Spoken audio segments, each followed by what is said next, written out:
শীত মানেই হচ্ছে পিঠাপুলির উৎসব। অন্যান্য পিঠার পাশাপাশি খেজুরের গুড় দিয়ে বানানো এই পোয়া পিঠা বা পুলি পিঠাটি অনেক জনপ্রিয়। অনেকেরই পোয়া পিঠা ফুলে না, তারা চাইলে আজকের এই রেসিপি দেখে নিতে পারেন। পিঠা ফুলকো হওয়ার টিপস সহ শেয়ার করছি। আপনাদের প্রত্যেকটা পিঠাই হবে এরকম ফুলকো ও নরম তুলতুলে। আশা করছি ভিডিওটি ভালো লাগবে। ভালো লাগলে অবশ্যই চ্যানেলটিকে সাবস্ক্রাইব করে পাশে থাকবেন আর লাইক কমেন্ট করতে ভুলবেন না। ফুলকো পোয়া পিঠার রেসিপিতে চলে যাচ্ছি। এখানে একটা মিক্সিং বলে আমি নিয়ে নিয়েছি 1 কাপ চালের শুকনো গুঁড়া আর নিয়ে নিয়েছি হাফ কাপ ময়দা। দিয়ে দিলাম 1/4 টিস্পুন লবণ। দিয়ে শুকনো উপকরণগুলো ভালো করে মিশিয়ে নেব। এখানে আমি 1 কাপ খেজুরের গুড় খুব ভালো করে গলিয়ে নিয়েছি। গলিয়ে নিয়ে এটাকে আমি চালের গুঁড়া ও ময়দার সাথে মাখিয়ে নিচ্ছি। এটা কিন্তু শুকনো চালের আটা, আপনারা ইচ্ছে করলে ভেজা বা শুকনো যে কোনো চালের গুঁড়ো নিতে পারেন।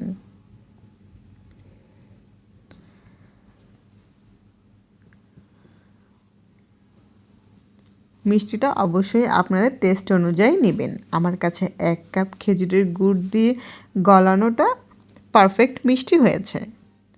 এখানে আমি কুসুম গরম পানি দিয়ে একটা ব্যাটার তৈরি করে নেব। অবশ্যই ফুলকো পিঠার একটা টিপস হচ্ছে কুসুম গরম পানি দিয়ে এটাকে ব্যাটার তৈরি করতে হবে। না ঠান্ডা না খুব বেশি গরম, উষ্ণ গরম পানি। আর দেখতেই পাচ্ছেন আমি কিন্তু হাত দিয়ে খুব ভালো করে মধ্যে মধ্যে ব্যাটারটাকে তৈরি করে নিচ্ছি। যদি এভাবে খুব ভালো করে মধ্যে মধ্যে ব্যাটারটা তৈরি করে নেন তাহলে কিন্তু পিঠা একদম ফুলকো ও নরম তুলতুলে হবে। আপনারা ইচ্ছে করলে হ্যান্ড হুইস্কের সাহায্য করতে পারেন, কিন্তু আমার কাছে মনে হয় হাত দিয়ে করলেই ব্যাটারটা খুব ভালো মসৃণ হয় ও পিঠা নরম তুলতুলে থাকে দীর্ঘ সময়ে। আপনারা যদি এভাবে পিঠা বানান তাহলে কিন্তু দীর্ঘ সময় ধরে আপনাদের পিঠাটি নরম থাকবে। খুব ভালো করে ফেটিয়ে নিচ্ছি যেন ময়দার বা চালের গুঁড়ার কোনো প্রকার দলা না থাকে।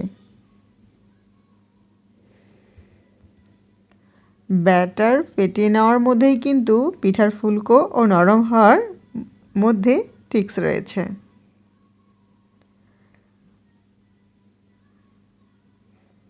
এটাকে এখন আমি 30 মিনিটের জন্য ঢেকে রেস্টে রেখে দেবো। আপনারা ইচ্ছে করলে 10-15 মিনিটও রাখতে পারেন, কিন্তু আমি এটা 30 মিনিটের জন্য রেস্টে রেখেছি। 30 মিনিট পরে চলে আসলাম।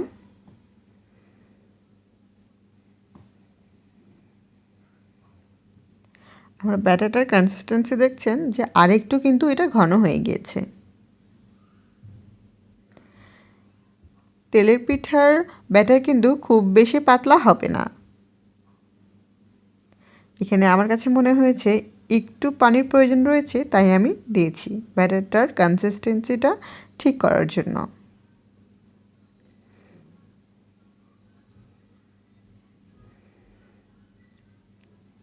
আমি আশা করছি যদি এভাবেই আপনারা তেলের পিঠা বানানোর চেষ্টা করেন বা বানান তাহলে আপনাদের প্রত্যেকটা পিঠাই হবে আমার পিঠার মতো ফুলকো ও সফট।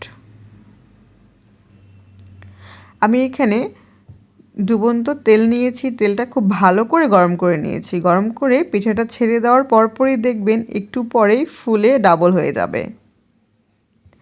দেখুন কত সুন্দর ফুলকো হয়েছে পিঠাটি।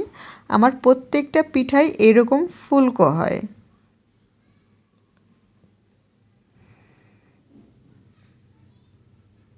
আমি সবগুলো পিঠা এভাবে করে বানিয়ে নেব, আর দেখতেই পারবেন আমার সবগুলো পিঠাই ফুলকো হয়েছে। তেলে দেওয়ার কিছুক্ষণ পরেই ফুলে যাবে। শীতকালে এরকম ফুলকো তেলের পিঠা খেতে কারই না ভালো লাগে। বাসার সবাই তো প্রশংসার পঞ্চমুখ যে এত মজাদার তেলের পিঠা আমি বানিয়ে ফেলেছি।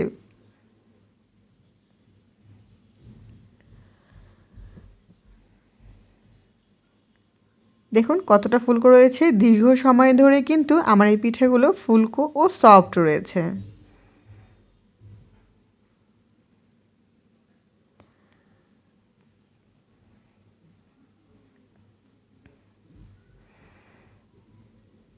একদম ঠান্ডা হওয়ার পর আপনাদেরকে দেখাচ্ছি। দেখুন এখনও পিঠাগুলো ফুলকো রয়েছে।